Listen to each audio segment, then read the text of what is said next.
AITA for walking out after my ex dumped me on camera during dinner? Travis thought he was going to a dinner to save his 3-year relationship.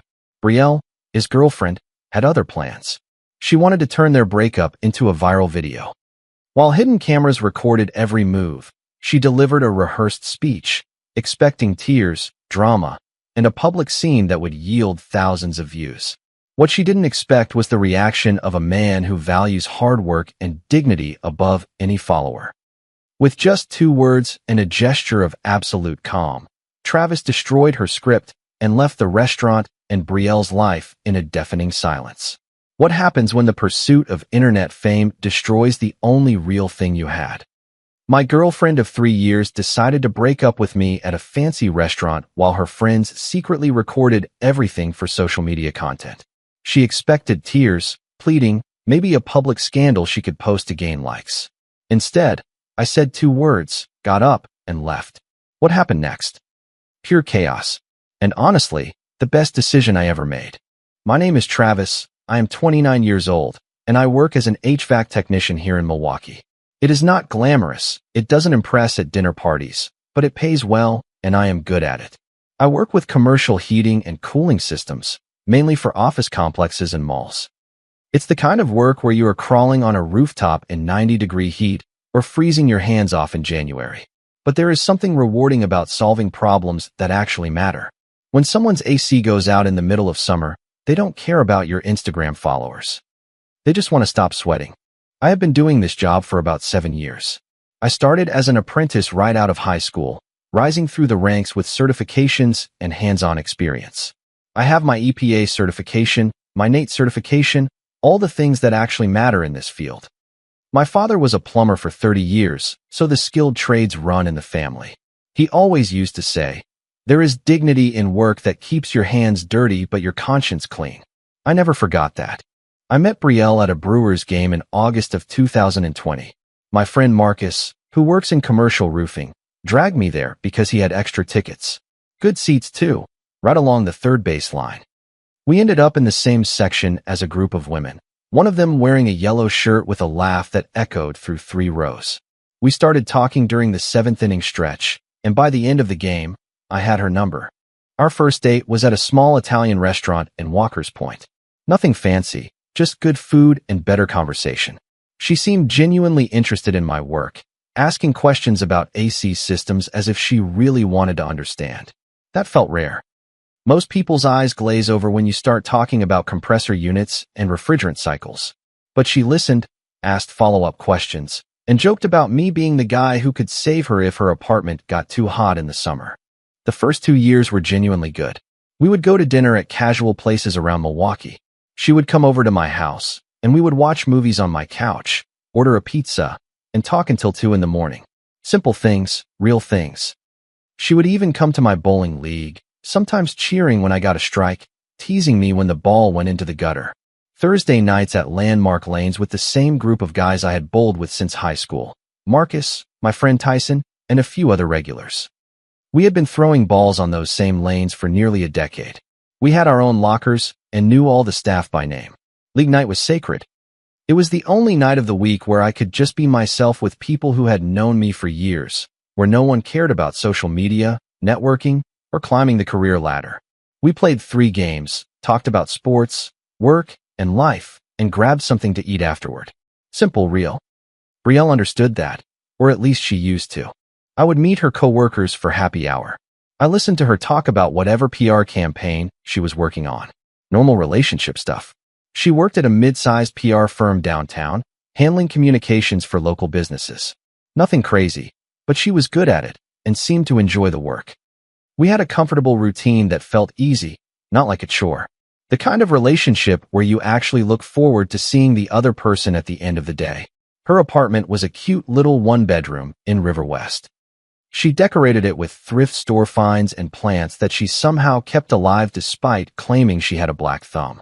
I spent a lot of time there fixing her leaking kitchen faucet, installing a ceiling fan she bought on sale, and helping her mount a TV on the wall. She always said she loved that I could fix things, that it made her feel cared for. I believed her. Around the 2.5-year mark, in February of 2023, something changed. She got promoted at her firm. New title, new responsibilities, and a new group of people she started spending time with. She was now a senior account executive, which meant bigger clients, bigger budgets, and bigger egos at the office. That was when the comments started, small at first. My Silverado was looking outdated. Didn't I think it was time for something newer? Maybe I should think bigger about my career, consider going into commercial project management, or starting my own company. Her colleague had just bought a condo downtown. Wasn't that impressive for someone our age? Another had started a consulting firm and was already making six figures. I let it slide. I thought it was stress from the new position. New responsibilities always bring pressure, right? I didn't realize she was comparing our entire life to the curated highlights she saw on social media. Every time she scrolled through Instagram, she was measuring our relationship against filtered photos and carefully crafted captions. We never stood a chance against that kind of fantasy. The last year got progressively worse. She stopped coming to the bowling league, calling it a small-town thing, and saying it wasn't her vibe anymore. She started spending more time on Instagram, creating stories about brunch spots, networking events, and influencer meetups. Her phone became a constant presence between us, like a third person in the relationship demanding all her attention. At dinner, she would be scrolling. In a movie theater, she would check notifications during the trailers. In bed, she would be on her phone until after midnight, double-tapping photos and leaving comments on posts by people I had never heard of. When I asked what was wrong, she would respond angrily that I was being paranoid, that I didn't trust her, that I was being insecure. Any attempt at a real conversation about our relationship was deflected into an argument about my supposed jealousy. The fights became more frequent. Small things irritated her. I would suggest staying home and cooking together, and she would accuse me of never wanting to go to nice places. I would mention a new certification I was considering for work, and she would say it wasn't ambitious enough. Nothing I did seemed right anymore. The guy she fell in love with at that Brewers game apparently wasn't the guy she wanted anymore. She wanted the Instagram version of a boyfriend. Perfect hair, a fancy job, exotic vacations, expensive restaurants. That wasn't me. It never would be. 3 weeks before that Friday night, things escalated in a different way. She became distant, always texting, always shielding her screen. She would flip her phone over when I walked into the room, take calls in the bathroom, or step out to the car. When I asked directly if something was going on, if she was seeing someone else, she completely lost it. She accused me of being controlling, of not trusting her, of trying to monitor her every move. I backed off because I didn't want to be that guy, the paranoid boyfriend who checks phones and demands passwords. I trusted her, or at least I trusted the person I thought she was. Then, out of nowhere, she insisted we had to go to a place called Metropolitan for dinner, a high-end restaurant in the 3rd Ward, the kind of place with cloth napkins and waiters who describe every dish as a work of art. Expensive as hell. Not my scene. I had passed by there 100 times and never thought about going inside. She said it was important, that we needed to reconnect, that this dinner would help us get back on track. I didn't want to go, but I agreed because I wanted to fix whatever was breaking between us. I wanted to believe that a fancy dinner could somehow bridge the gap that had opened over the last year. In hindsight, it was stupid, but love sometimes makes you stupid. That Friday, I drove my Silverado downtown. The valet looked at my truck as if it were something that had wandered in from the wrong neighborhood. He handed me a ticket without making eye contact. I felt out of place immediately. It should have been my first clue to turn around and leave, but I didn't. Metropolitan has low lighting, small portions that cost $30, and menus longer than repair manuals. The kind of place where the main courses cost what I earn in half a day. Piano music played softly in the background. People in suits and designer dresses discussed things that sounded important but meant nothing to me. I was wearing my best jeans and a button-down shirt I had ironed that afternoon. I still felt underdressed. She had arrived early, securing a table right in the center of the dining room. It wasn't private, not tucked away in a corner, but right where everyone could see. I should have realized something was wrong right there. Why would someone choose the most visible table in the restaurant for a reconnection dinner? Unless visibility was the entire goal. She looked different. A new dress I hadn't seen before, black and tight. Full makeup, professionally styled hair, more effort than she had put into our usual dates. Her hair was pinned up, and she wore jewelry that caught the light. When I sat down, she smiled.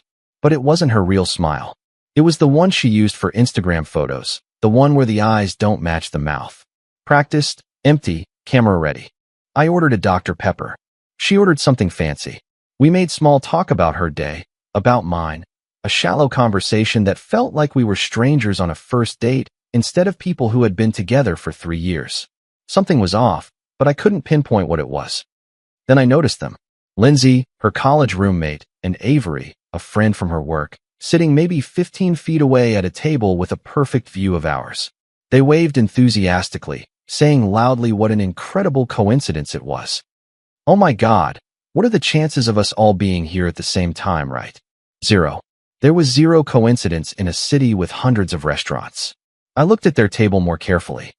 Both of their phones were positioned in a specific way, not face down, not put away, but standing upright on the table, angled toward us. The recording apps were visible on their screens, tiny red dots indicating they were active.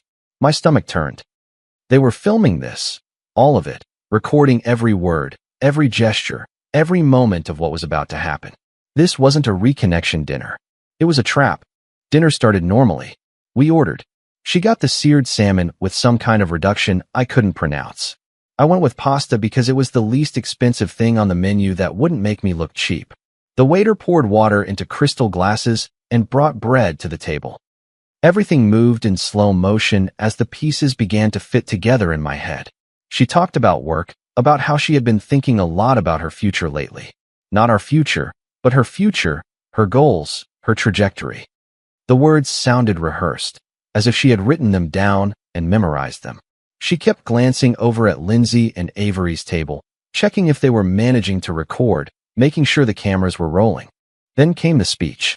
You could tell she had practiced it, probably in front of her bathroom mirror, recording herself on her phone, watching it back and making adjustments until she got the tone just right. The pauses came at calculated moments. The hand gestures were deliberate. This wasn't spontaneous. It was a performance designed for an audience. She talked about ambition, about drive, about growth, about needing to be with someone who inspired her to reach for more, to want more, to push boundaries. Her voice had this rehearsed quality, like an actress delivering lines she had memorized but didn't really feel. One of her colleagues had just started a consulting firm and already had 3 major clients. Another had bought a condo in the 3rd ward and was talking about buying investment properties. These were people who were going somewhere, people who refused to settle for comfortable, people who wanted more from life than just getting by. The implication was crystal clear, even if she never said it directly. I was comfortable where I was. I was content with my HVAC job, with my Silverado, with bowling on Thursdays and Brewers games on weekends. I wasn't ambitious enough. I wasn't driven enough. I was holding her back from becoming the person she was destined to be. She said she cared about me, always would care about me, but she didn't see a future anymore. That I was a nice guy, just not the right guy for her. That she needed someone who matched her energy, who pushed her to be better, who understood her vision for life. All the while she was talking, I watched Lindsay and Avery out of the corner of my eye. They could barely contain their excitement. This was golden content for them. A public breakup at a fancy restaurant, complete with a dramatic speech and, hopefully, a tearful reaction from the boyfriend who just found out his relationship was ending. Perfect for TikTok, perfect for Instagram Reels, perfect for any social media platform that was paying attention. I placed my fork down calmly, gently on the plate. I wiped my mouth with the cloth napkin. The entire restaurant seemed to fade away. All I could hear was my own breathing, my own heartbeat. 3 years of a relationship, hundreds of memories reduced to this orchestrated moment designed for strangers on the internet. I made eye contact with her, held it, and paused for maybe 2 seconds that felt like 20. Then I simply said, "Good luck to you." 4 words. That was all it took. Her script had not predicted that response. She expected me to plead, to argue, to make a scene, to cry or beg or demand that we work it out, to give her the dramatic reaction she needed for her video, for her story, for her Instagram followers. She wanted theater. I gave her nothing. I stood up slowly and calmly, pulled my wallet from my back pocket, and took out 2 $20 bills, more than enough to cover my half of the bill and my share of the tip. I dropped them on the table next to my half-eaten pasta. Then I walked toward the exit. I didn't say another word. I didn't look back.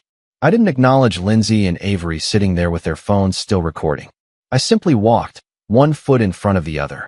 I passed the other diners, who had stopped their own conversations to watch. I passed the waiters, who stood still holding plates. I passed the reception desk near the entrance. The entire restaurant went silent. You could clearly hear the piano music now. No one was talking.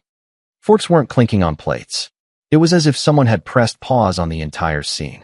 Every person in that room was watching me leave, and none of them knew what to do with it. Behind me, I heard her voice falter. "Wait," she said. "Wait." But I kept walking. I heard her chair scrape against the floor. She was getting up. Lindsay and Avery looked confused, as if they weren't sure if they got the shot they wanted, if this was part of the plan, or if something had gone terribly wrong. Her carefully orchestrated piece of content was falling apart in real time. I pushed through the restaurant doors and walked out. I handed my ticket to the valet. I stood there waiting.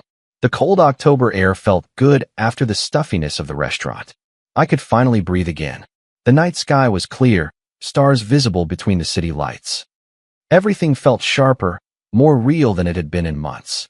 A minute later, I heard heels clicking fast on the pavement. Brielle came through the restaurant doors, almost running in those heels, that dress under the parking lot lights. She looked different, smaller. The inner confidence was gone. The performer had lost her audience. She reached me just as the valet brought the Silverado around. Engine running, headlights on, my escape route right there. Her voice cracked when she reached me. The rehearsed confidence from the dinner table had evaporated. This was different. Raw panic mixed with disbelief. Her mascara was already smudging. She had been crying. Real tears this time, not the performing ones. "Wait," she said. "Just wait. You aren't even going to fight for this. For us." I looked at her clearly. "You just broke up with me. I'm respecting your choice." She stood in front of the driver's door, blocking my way. She put her hand on the handle as if she could physically stop me from leaving. "You're throwing away 3 years just like that? Like it meant nothing?" "I'm not throwing anything away. You did that in there. I'm just accepting reality." Her face contorted with anger now, the tears turning into something else. "You know what? This is exactly why we don't work. You don't care. You never cared enough to fight for anything. You just give up. You're a quitter." I looked past her. Lindsay and Avery had come out, standing at the restaurant entrance about 30 feet away, watching this unfold, still holding their phones, probably still recording, probably getting more footage than they had planned. This was not following the script at all. "I'm out of this conversation," I said. "Of course you are, because that's what you do. You run away from hard things." "I didn't run away from anything. You set this whole thing up. You chose the restaurant, brought your friends, and told them to film everything. This isn't about me being a quitter. This is about you wanting a show, and I won't perform for you." I stepped past her gently but firmly. I got into my truck. She stood there as I closed the door. Through the windshield, I could see her face. Complete shock. This wasn't how it was supposed to happen. The perfect breakup video had turned into a disaster for her narrative. I backed up carefully, checked the mirrors, and pulled out. In the rearview mirror, I saw her standing in the parking lot, arms wrapped around herself, as Lindsay and Avery slowly approached her. Their excited energy from inside the restaurant was nowhere to be found. I drove home through the streets of Milwaukee, which felt different, lighter. The streetlights seemed brighter. The radio sounded clearer. I pulled into my driveway, went inside, grabbed a Sprite from the fridge, opened it, and turned on the Brewers game. They were playing the Cubs. End of the 5th inning, tied 2-2. I sat on my couch, drank my soda, and felt nothing but relief. It was as if I had escaped something much worse than a breakup, much worse than heartache. I had escaped being someone's content, the villain in the story she wanted to tell for likes, comments, and shares. She wanted to turn our relationship into performance art, and I refused to participate. 3 years together. And this is what it came to. A stage scene in a restaurant, and phones recording in the background. Some relationships end with fights, some end with tears. Mine ended with me becoming footage for someone's social media strategy. My phone started vibrating about 15 minutes later. Text messages from her, calls, one after another. I didn't read the messages, I didn't answer the calls, I just let them pile up. Before going to sleep, I blocked her number. I slept easier than I had in months. Saturday morning came quietly. My phone rang at 10 o'clock from an unknown number. I let it go to voicemail. I didn't listen. I spent the day cleaning my house, doing laundry, and fixing a leaking faucet I had been putting off for weeks. Normal weekend things. The kind of productive Saturday I hadn't had in months because I was always worried if Brielle would approve of how I spent my time. Sunday afternoon, another call from a different unknown number. I let it ring. I blocked that one too. I recognized the pattern. She was using her friends' phones. Lindsay and Avery lending their numbers like they had lent front row seats to our breakup. Monday morning, 6:45. I was dressed for work, coffee in hand, about to head out to my truck. I saw a car in my driveway that wasn't mine. Brielle got out, looking completely different from Friday night. No makeup, an old sweatshirt, her hair tied in a messy bun, dark circles under her eyes, like she hadn't slept all weekend. She looked wrecked. "We need to talk," she said. "No, we don't." I kept walking toward my truck. "Please, I made a mistake." I stopped. I turned to face her. I put my coffee on the hood of my Silverado. "You didn't make a mistake. You planned that whole thing. The restaurant, the cameras, your friends being there. How long did you work on that? 2 weeks? 3. She looked at her feet. She wouldn't meet my eyes. That's what I thought. You wanted to humiliate me. Make yourself look good on camera so you could post it online and get validation from strangers. Only it didn't happen the way you scripted it. I didn't give you the reaction you needed." Tears started rolling down her face. Real ones, this time. I was stupid. I listened to the wrong people. Lindsay and Avery said it would be empowering, that I deserved more, that I should make a statement about moving on. I don't care what your friends said. You're a grown woman. You made a choice. You chose to embarrass me in public. You chose to film it. You chose everything. But can't we just talk about it? Grab a coffee or something. There's nothing to talk about. I grabbed my coffee, got into my truck, started the engine, and backed out of my driveway while she stood there watching me. I left her standing in front of my house as the sun rose over Milwaukee. That night, my friend Marcus called. We've been friends since high school. One of those guys who knows everyone and hears everything through word of mouth. He sounded uncomfortable on the phone. "Hey man, so, I heard something at the gym today about you and Brielle. What did you hear?" He hesitated. Apparently someone knows her cousin. The whole restaurant thing was planned for a month. She chose Metropolitan specifically. Instructed Lindsay and Avery on what to film. She had a whole vision of how it would go viral. She would break up with you. You'd make a scene. She'd look strong and independent. And boom, thousands of likes, comments supporting her brave decision. Classic social media play. I thought about that for a second. A month. She spent a month planning to publicly humiliate me while I was working overtime to save for the vacation I thought we were going to take together. She was choreographing my humiliation. The thing is, Marcus continued, you messed it all up by just walking out, not reacting. Now people are asking questions like, why would someone plan a public breakup? What kind of person does that? Her friends are taking heat too. People are commenting on their Instagram asking why they were filming someone being dumped. The narrative she wanted to control was slipping away, and it had nothing to do with me. I didn't need to defend myself. The truth was doing it on its own. I decided in that moment to focus on myself instead of dwelling on what she had done. I called my friend from the bowling league the next day. I asked if that fixed Thursday spot was still available. He laughed and said, welcome back. I started going to a simple bar called The Hideout on Friday nights, over in Bayview on the south side of Milwaukee. Wood panels on the walls, neon lights, pool tables in the back, and local bands on weekends playing in a corner that barely qualifies as a stage. The kind of place Brielle always hated. Too loud, she would say. Too crowded, too many working-class people. It wasn't her vibe, not sophisticated enough for her Instagram aesthetic. Perfect for me. On the second Friday after the breakup, I went alone, took a seat at the bar, and ordered a root beer. A band was setting up on the small stage, 3 guys with guitars and a drum set doing sound checks. The woman next to me at the bar smiled and commented on the music. They play here every other Friday, she said. Good for a local group. Simple conversation, nothing loaded, nothing complicated, just 2 people talking about music. Her name was Claire. She taught 3rd grade at a public school on the east side. She had been coming here every Friday for a year, since she moved back to Milwaukee from Madison. We talked for maybe half an hour about music, about living in Milwaukee, about the Brewers' playoff chances. Nothing deep, nothing heavy, just genuine conversation between 2 people who happened to be sitting next to each other. When I left around 11 o'clock, I felt lighter than I had in months. I didn't get her number. I didn't even try. I just enjoyed a normal Friday without the weight of someone else's expectations crushing me. The stalking started the following week, and yes, I'm calling it stalking because that's exactly what it was. Tuesday morning, I stopped at the usual Dunkin' on Oakland Avenue, the one I go to every morning before heading to the job sites. 6:30 in the morning, barely awake, just wanting coffee. I walked in, and there she was. Brielle, sitting in the corner booth, laptop open, cup in front of her. She looked up when I entered. Her face arranged itself in surprise, as if she just happened to be there by chance, as if it wasn't the Dunkin' on the other side of town from where she lived, as if she didn't remember that I had mentioned coming here every morning for 3 years. The coincidence was insulting.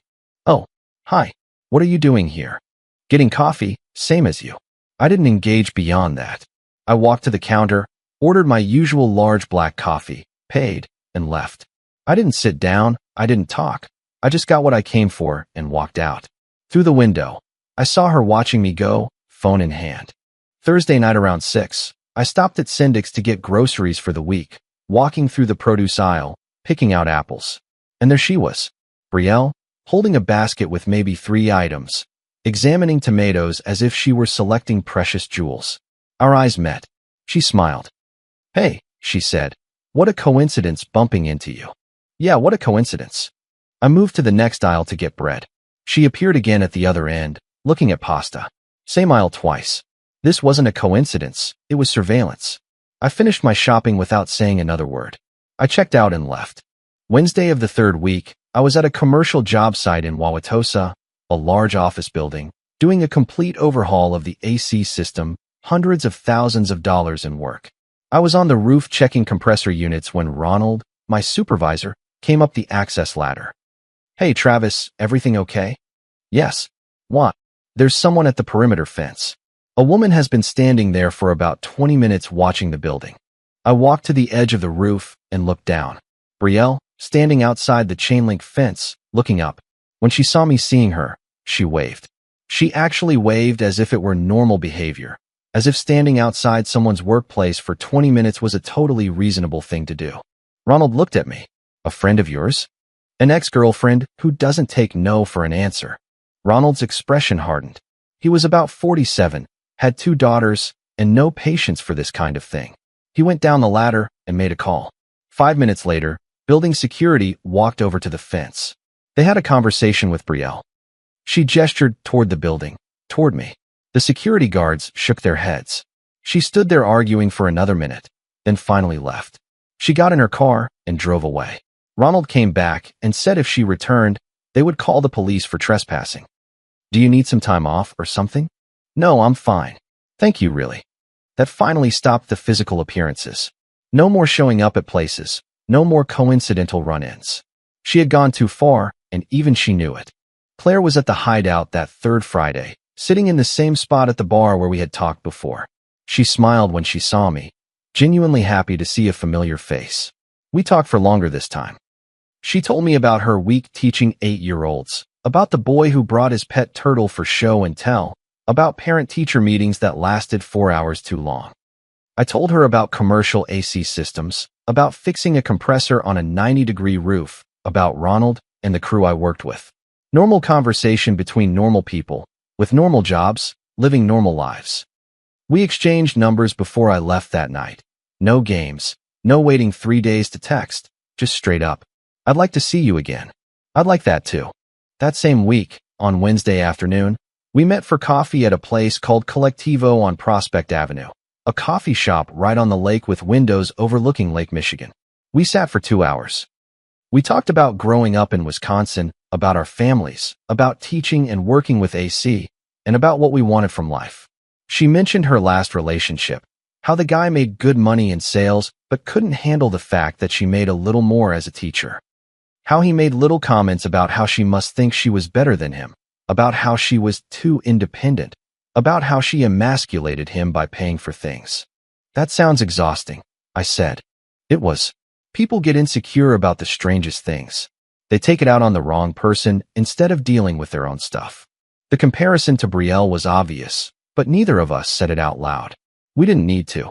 In the fourth week after the dinner, Brielle launched her next move. My old friend Connor texted me on a Sunday afternoon. We had known each other since college and kept in touch over the years. Nice guy, straightforward. His message was simple. Hey man, what is going on with you and Brielle? Can you call me? I called him immediately. What do you mean? He sounded uncomfortable. Your ex is telling some crazy stories to people, saying you were controlling during the relationship, that you isolated her from her friends, that you became aggressive when she tried to break up with you. I heard this from at least 3 different people this weekend. Thought you should know. My stomach turned as if I had missed a step going down the stairs. She's saying what?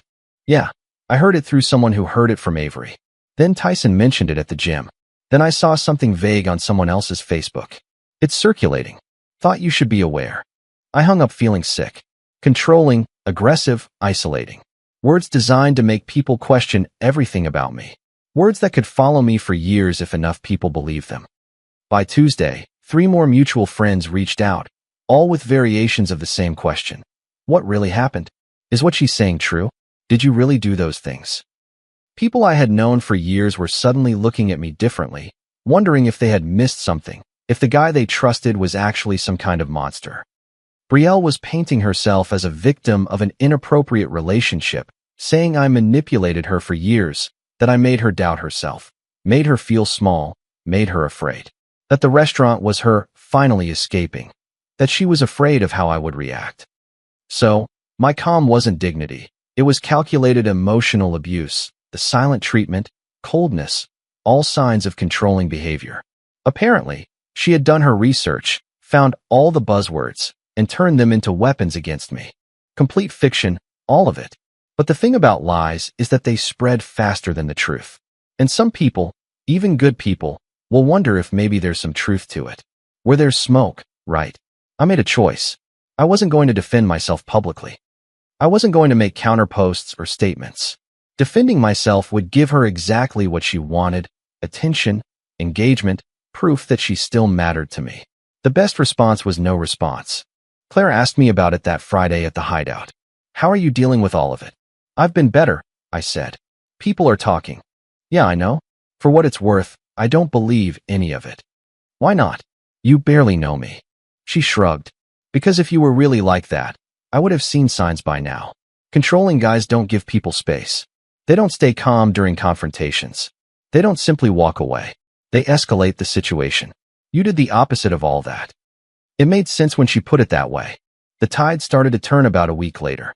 Someone had saved the original restaurant video before Brielle deleted it and posted it on the Milwaukee subreddit with context. Woman plans public breakup for Instagram. Doesn't go as planned. The video showed everything. Her rehearsed speech, Lindsay and Avery's phones propped up recording, me calmly getting up, leaving money on the table, and walking out without a word. The silence in the restaurant, her chasing me outside. All documented and now public for everyone to see. The comments were brutal, people calling her manipulative, calling her a performer. Some recognized Lindsay and Avery from the video and started questioning their involvement. Why were they filming? Why were they positioned that way? Because the whole thing looked so staged. Lindsay and Avery took their social media private. Avery posted a vague apology about participating in something she regretted. She started distancing herself from photos with Brielle. The friend group was falling apart in real time. Brielle tried to push even harder. She made a long post on Instagram about how people didn't understand the full story, how the restaurant was her finally standing up for herself after years of subtle control. The post got maybe 14 likes, mostly from people who didn't know us. She deactivated the comments within an hour. Mutual friends who initially believed her started asking for proof, screenshots, anything concrete. She had nothing because nothing happened. 7th week, Thursday night. Lindsay called me. A real call, not a text. She's falling apart, Lindsay said. She doesn't leave the apartment, only talks to me. I'm worried about her. I'm sorry she's going through that, but it's not my responsibility. I know. I just needed to tell someone. Why? What do you want me to do? Silence on the other end. Nothing, I guess. We hung up. 10th week, Sunday night. I was home watching the Packers game. Tight game, 4th quarter. The doorbell rang. I looked through the peephole. Brielle, standing on my porch alone, looking like she hadn't slept in days. I opened the door, but didn't invite her in. I need to talk to you. There's nothing to talk about. Please, just hear me out. I sighed. You have 2 minutes. She took a shaky breath. I messed everything up. The restaurant, the lies, everything. I was hurt and angry, and I wanted you to feel what I was feeling. But it backfired, and now everyone hates me, and I don't know what to do. That isn't my problem. I know it isn't. But I need you to know that I'm sorry. Genuinely. I wish I could undo it all. You can't. I know. We stood there. Her waiting for something. Me having nothing left to give. Is there any chance? No. You didn't even let me finish. I don't need to. The answer is no. No second chance. No forgiveness. No friendship. Just no. Her face crumbled. I loved you. You loved controlling me. There's a difference. That's not fair. You humiliated me on purpose. You tried to ruin my reputation when I moved on. Fairness doesn't exist here anymore. She stood there for a few more seconds, then nodded, turned, walked to her car, and left. I closed the door and went back to the couch. The game was tied, going into overtime. My phone vibrated. A text from Claire about lunch tomorrow. I smiled. I typed back, confirming. The game came back on. The Packers kicked a field goal. They won by 3. Life went on, with or without Brielle's permission. 5 months later, life felt completely different. I was promoted at work to lead technician on major commercial contracts, with better pay, better hours, and real respect from the crew. Claire and I made our relationship official around the 4th month. No games, no tests, just 2 people who liked being together. We went to Brewers games, had dinner at random places. We spent weekends doing absolutely nothing special. She came to the bowling league with me and fit in perfectly with the guys. Marcus told me after the first night she came that I had finally found the right person. That was when things got interesting again. Marcus texted me on a Tuesday afternoon. You're going to want to see this. He sent a link to the Milwaukee subreddit. Someone had posted an update on the restaurant video. It turns out Brielle's PR firm had let her go. The official reason was downsizing, but according to the post, several clients had complained after recognizing her in the viral video. They said they didn't want someone with that kind of judgment handling their communications. Lindsay and Avery had completely distanced themselves. Avery, in fact, posted a public apology on her Instagram. She said she got caught up in someone else's drama and made choices she regretted. She didn't name Brielle directly, but everyone knew who she was talking about. The comments were brutal. A week later, I bumped into Darren, a guy who used to work with Brielle at the PR firm. We were both at the same hardware store. He recognized me and came over to shake my hand. Hey man, he said. Just wanted to say that whole situation was a mess. Everyone in the office knew what she was planning. Some of us tried to talk her out of it. She wouldn't listen. I thanked him for telling me that. She's having a hard time, he continued. Can't get a job in PR anywhere in Milwaukee. Her reputation is ruined. Last I heard, she was talking about moving to Minneapolis to start over. I nodded, wished him luck, grabbed my supplies, and left. 6th month. Claire and I were at a Brewers game, with perfect seats along the third base line. The same section where I had met Brielle almost 4 years earlier. Funny how things work out. At the end of the 7th inning, I went to get food for us, standing in line at the food court when I heard a familiar voice behind me. Travis. I turned around. Brielle. She looked different, thinner, tired, no makeup, hair pulled back in a simple ponytail. Nothing like the polished version of herself she used to present. Hi, I said. I kept my voice neutral. I heard you got promoted. That's great. You deserve it. Thank you. She shifted her weight, clearly uncomfortable. I'm moving next month. Minneapolis. Fresh start. Good luck with that. She winced at the words, the same ones I had said at Metropolitan. I didn't mean them as an allusion, but she clearly interpreted them as such. I know I don't deserve anything from you, she said, but I wanted you to know that I've been thinking a lot about everything. About how I treated you, about what I threw away. I took my food from the counter. Okay. Just okay. What do you want me to say, Brielle? You made your choices. I made mine.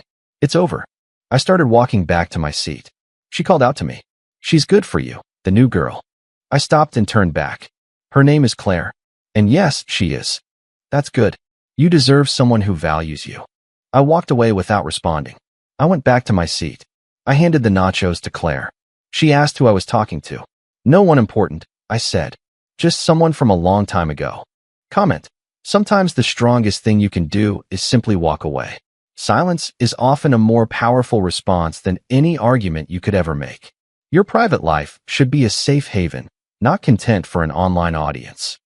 When someone crosses your boundaries to humiliate you, you owe it to yourself to protect your peace.